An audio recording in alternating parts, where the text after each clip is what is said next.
Assalamualaikum warahmatullahi wabarakatuh. Perkenalkan, nama saya Naswa Nindira dengan NIM 202302080013. Di sini saya akan menjelaskan proses perjalanan peredaran darah besar dan peredaran darah kecil.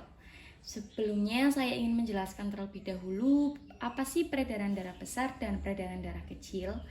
Peredaran darah besar adalah sistem peredaran darah yang memompa darah ke seluruh tubuh. Sedangkan peredaran darah kecil adalah sistem peredaran darah yang mengalirkan darah ke paru-paru dan kembali ke jantung. Langsung saja saya akan menjelaskan peredaran darah besar terlebih dahulu. Proses perjalanan peredaran darah besar ini dimulai dari bilik kiri jantung. Bilik kiri jantung atau bisa disebut juga dengan ventrikel kiri atau ventrikel sinistra.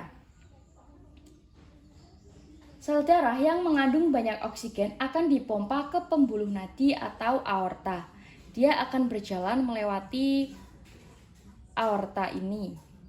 Kemudian setelah sampai ke aorta ini, dia akan berjalan ke arteri sistemik dan dia akan mengalirkan ke seluruh tubuh untuk kebutuhan dan oksigen. Nah, di sini adalah kapiler darah semua jaringan tubuh tempat pertukaran gas terjadi. Jadi di sini adalah tempat terjadinya pertukaran gas, yaitu dari oksigen ke karbon dioksida.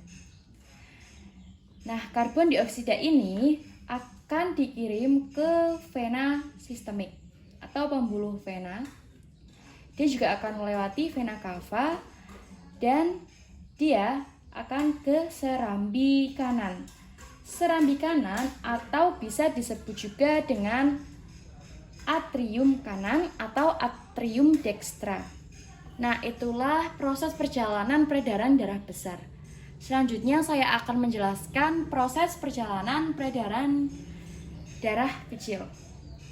Darah akan mengalami peredaran kecil. Tujuannya adalah untuk menukarkan kembali karbon dioksida ke oksigen. Dimulai dari bilik kanan. Bilik kanan atau bisa disebut juga dengan ventrikel kanan atau ventrikel dextra. Dia akan berjalan ke arteri pulmonalis.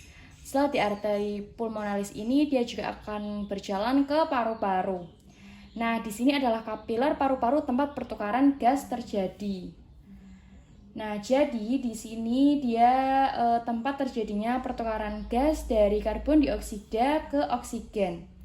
Nah, setelah di paru-paru ini dia akan ke vena pulmonalis. Setelah di vena pulmonalis dia akan berjalan ke serambi kiri atau serambi kiri ini juga bisa disebut juga dengan atrium kiri atau atrium sinistra. Jadi begitulah proses peredaran darah besar dan peredaran darah kecil. Terima kasih. Wassalamualaikum warahmatullahi wabarakatuh.